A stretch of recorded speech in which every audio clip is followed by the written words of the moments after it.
Olá, pessoas queridas que nos seguem aqui no canal da BPE, no canal Paz e Bem. Estamos de volta com esse nosso programa Conexões Espiritualidade Crítica, que fala um pouco de tudo: política, filosofia, religião, educação, né? E hoje eu não poderia deixar de fazer alguns programas sobre a questão da minha vida, a minha militância principal há tantas décadas, que é no campo da educação. E, como sempre, tem um texto publicado no jornal GGN nessa semana. Está o link aqui embaixo para vocês lerem um comentário mais arredondado, mais aprofundado.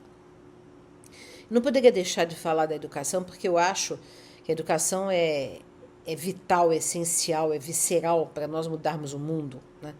E a educação é o lugar que mais resiste à mudança. A escola é o lugar que mais resiste a qualquer tipo de inovação, né? Nós temos uma escola que teve pequenas modificações durante os séculos, mas é a mesma de 300 anos atrás. Crianças sentadas, ouvindo o professor falar, enfim. Então, nós temos um problema, aliás, vários problemas na educação, mas no Brasil eu vou focar aqui em dois principais, né? O primeiro, que aí não tem a ver com os métodos ou com a maneira de fazer educação, mas com a distribuição da educação, com a desigualdade em relação à educação. Nós temos e sempre tivemos, desde o início, uma educação para a elite e uma educação para o povo. E essa educação para a elite é para formar as lideranças, os empresários, as pessoas que são as donas, né, as burguesias, as donas do capital, os que vão estudar, né, os que vão ter uma profissão de destaque. E o povo é para ser formado, para trabalhar, para ser explorado. Então nós não temos e nunca tivemos uma educação pública de qualidade, né? Dizem que no tempo da minha mãe a educação pública era melhor do que hoje, né? Mas era pouca gente que ia à escola, né? O índice de analfabetismo no Brasil ainda era enorme, né? Então não havia um projeto inclusivo. Então a elite frequentava a escola pública muitas vezes. No caso da minha mãe não frequentou, ela frequentou a escola católica, meu pai também. Não frequentaram escola pública. E meu pai tem 87, 88 anos. Mas o que eu estou querendo dizer é que no Brasil, esse público, ele é muitas vezes, na maioria das vezes, sucateado, né? Ele é inferior ao privado, no caso da escola. Atualmente, assim que acontece. Então, há escolas de elite no Rio, em São Paulo, que custam 7, 8, 10 mil reais por aluno, né? E a escola pública de periferia, que parece uma prisão, né? Já várias vezes eu ouvi relato de professores que dizem, né, que as crianças falam, tem esse tipo de afirmativa. Olha só que triste, que terrível. Nossa, professora, essa escola aqui parece a prisão do meu pai, onde o meu pai está, cheio de grades, concreto, tudo pichado, tudo feio, tudo jogado, né? E assim também nas universidades. Embora nós tenhamos algumas universidades de destaque no Brasil, que inclusive estão entre as melhores do mundo, mas são poucas, né?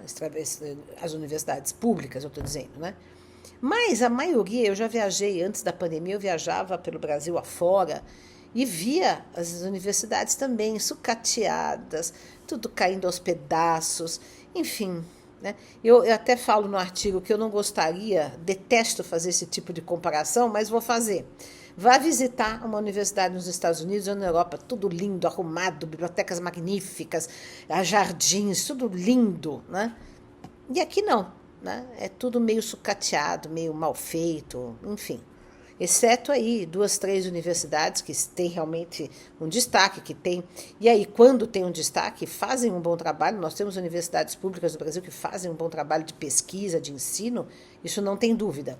E tem também algumas escolas públicas que fazem um trabalho interessante, inovador, etc. Mas isso tudo é minoria, não é para as massas, não é para todo mundo, né? O Lula avançou nesse sentido nos seus mandatos anteriores, e com a Dilma também, com a criação de cotas, né? E que isso democratizou um tanto quanto ao acesso à universidade pública, mas assim, o investimento na educação básica ainda é muito, muito deficitário no Brasil, a começar pela manutenção dos prédios, pelos materiais e, sobretudo, pela remuneração dos educadores, né? Então, nós temos toda essa problemática que faz com que nós estejamos defasados, né? Porque aí o que acontece? Eu considero o povo brasileiro, e isso assim, eu já morei fora do Brasil, conheço várias etnias, etc., mas vou falar uma coisa ufanista, mas eu considero o povo brasileiro dos mais criativos do mundo, dos mais resilientes, que conseguem dar nó em pingo d'água e sair das situações mais difíceis, né? Então, essa criatividade, se fosse desenvolvida na escola, com abertura, com projetos, nós teríamos um desenvolvimento assim brutal, rápido e um desenvolvimento sustentável, um desenvolvimento social, um desenvolvimento igualitário, porque é essa a questão principal que nós precisamos alcançar com a educação. Igualdade de educação para todos, né? Uma educação que atinja todas as classes sociais para que haja um avanço, né, no campo do conhecimento, da produtividade, da criatividade, etc. Agora, em termos de metodologia, de como funciona a escola por dentro, para mudar, é uma coisa terrível, não se consegue mudar. Eu trabalhei em várias escolas públicas e privadas, em São Paulo, capital, e no interior de São Paulo, ao longo dos anos, né? Sempre fazendo projetos alternativos. Não é que eu ia dar aula de português, matemática, nada disso. Eram projetos interdisciplinares, filosofia, ensino interreligioso, enfim, né? Sempre dentro de uma perspectiva inovadora. E assim, sempre, em todas as minhas experiências, a adesão dos alunos é fantástica, é maravilhosa. As crianças têm interesse quando você oferece para elas, né, oportunidade de buscar, de saber, de debater, de dialogar, de perguntar. As crianças brilham os olhos, né? Agora, a resistência dos adultos, de toda a comunidade escolar, seja dos professores, dos coordenadores, dos diretores, dos pais, é sempre problemática, né? Porque a escola é um reduto, é um lugar de reprodução do status quo, de reprodução do que está aí. A escola não quer mudar a realidade, não quer preparar pessoas para que mudem essa realidade, para que combatam a injustiça, para que façam e tenham uma vida de mudança social, de contribuição para a sociedade. Ao contrário, o objetivo é formar crianças, adolescentes, jovens para se encaixarem submissamente ao mercado de trabalho, né? Para que possam então as elites serem os empresários bem-sucedidos, que têm casa aqui e acolá, em Miami, vão passar em Paris, etc., e o povo ali trabalhando na lida, que agora nem mais a garantia dos direitos trabalhistas tem. Ao discurso do autoempreendedorismo, que na verdade é uma precarização do trabalho, e a escola não prepara as pessoas de maneira crítica para entender que essa estrutura social é absolutamente injusta, indecente, né? Exploratória, que precisa ser transformada, que precisa ser mudada, né? Toda essa pirâmide hierárquica econômica, tão poucos possuindo tanto e tantos possuindo quase nada, né? Isso é absolutamente antiético, imoral, injusto e tem que ser modificado. Mas as crianças, os adolescentes, os jovens não aprendem isso. Não são chamados a olhar a realidade criticamente. Então, esse é o primeiro problema, né? A escola é um local de reprodução do que está aí. Raros.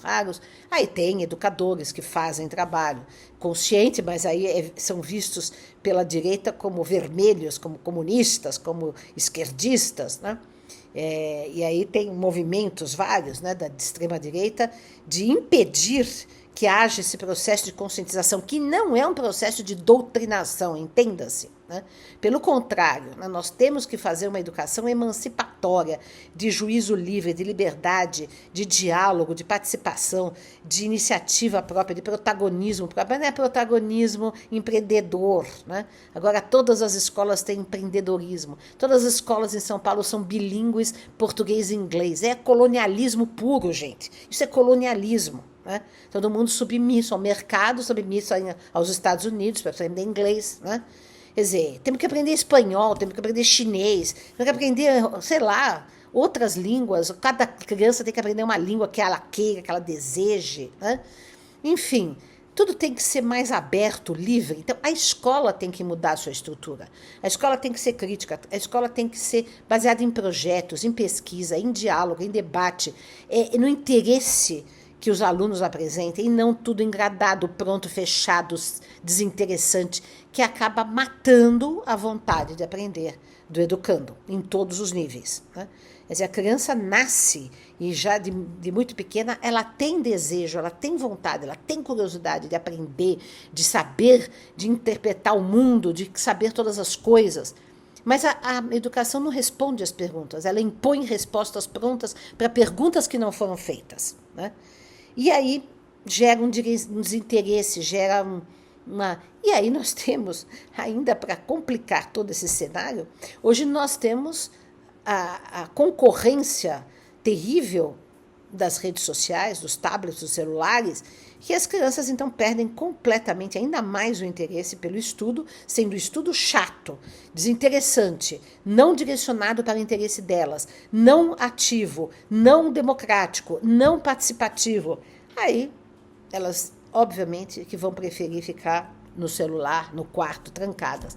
Isso está gerando problemas cognitivos, problemas de ansiedade, de depressão, já vários estudos feitos. Enfim, nós precisamos colocar a mão na massa. Então, todo mundo, todos os políticos de direita, de esquerda, de centro, todos usam a educação como uma ponta de lança. Não porque nós vamos investir em educação, não porque a educação é essencial, mas a educação, de fato, nunca mudou. Houve pequenas melhorias, tanto nos métodos, nós não batemos mais nas crianças, colocamos no milho, ajoelhados, né? Temos uma universidade no Brasil um pouco mais democratizada, mas ainda falta muito, mas muito, para nós atingirmos um patamar em que a educação realmente enseje que os seres humanos se tornem autônomos, ativos, participativos, engajados em mudanças, conscientes, né? Autoconfiantes e não determinados a obedecer o Estado, o sistema, as empresas, o emprego, ter medo de ficar desempregado, ter medo de tudo, porque essa o capital funciona assim, né? Medos múltiplos, medo disso, medo daquilo, então você se submete a tudo para ter nada de segurança, porque a segurança não existe nesse sistema. Você pode ser descartado, não tem mais também leis quase que protegem o trabalhador, e quando você tem leis, você pode ser descartado a qualquer hora. Né? Por exemplo, aqui na cidade onde eu moro, tem umas pessoas que eu conheço, uma pessoa especificamente que arranjou emprego e falou para mim, tinha arranjado, que bom, tal, estava trabalhando num hotel.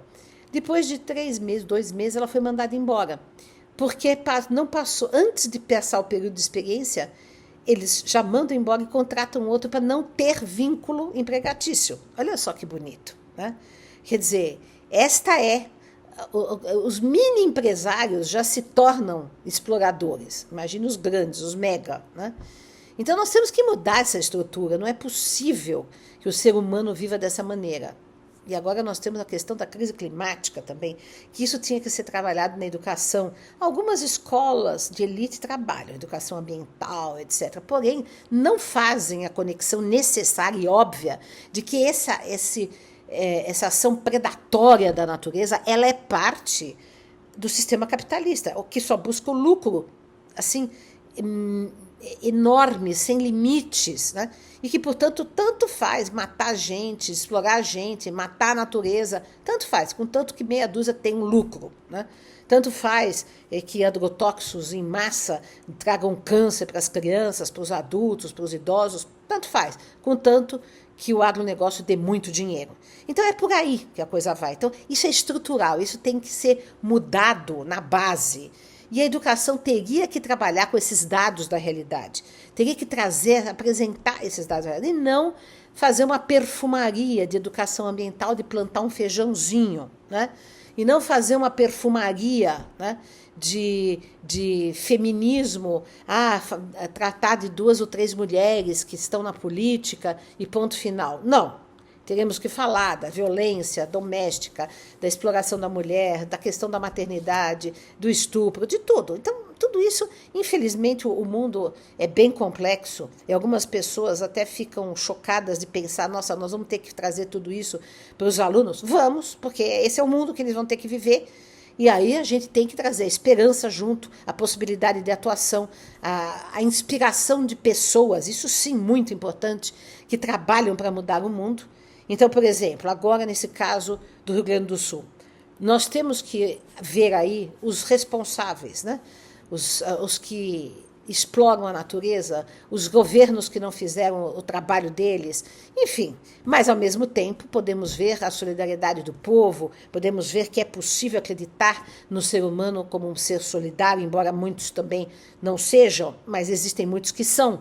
Então, vamos nos inspirar nestes que são, e isso vamos trazer para as crianças. Mas também não podemos dourar a pílula para as crianças, para os adolescentes, muito menos para os adolescentes. A realidade tem que ser posta. E, acima de tudo, todo o ensino tem que ser ativo, tem que ser em base de pesquisa, de busca, de debate, de diálogo e nunca passivo de conteúdos prontos, acabados, que vêm de cima para baixo dentro dessa grade, que é grade mesmo, grade no sentido literal da palavra, engradada, né, do currículo pré-estabelecido pelo governo.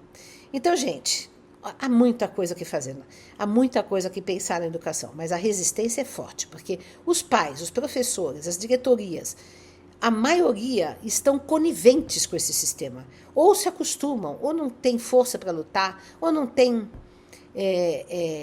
horizonte para enxergar a possibilidade de fazer diferente. Então é preciso que a gente faça uma militância. Eu trabalho há muitos anos nessa militância. Confesso a vocês que não é fácil, porque sempre que se entra numa escola e se propõe fazer uma mudança, mesmo devagar, a resistência é absurda, né? Porque todo mundo só está preocupado em vestibular, em conteúdo, em uma educação conteudística fechada. Então, o conteúdo é importante, mas ele é um meio, ele não é um fim. O fim é desenvolver habilidades, o fim é desenvolver a estética, o pensamento crítico, o espírito de pesquisa, o espírito de debate. Essas são as habilidades que o aluno deve desenvolver, não um conteúdo fechado, pronto, que depois de 1 ano ele vai esquecer. Então é isso, gente. Leiam o nosso artigo aqui embaixo. Ficamos aqui por hoje, voltamos na semana que vem. Saudamos a todos aqui, tanto do canal da ABPE, do canal Paz e Bem, onde este programa vai ao ar quase simultaneamente. Um grande abraço para todos e todas.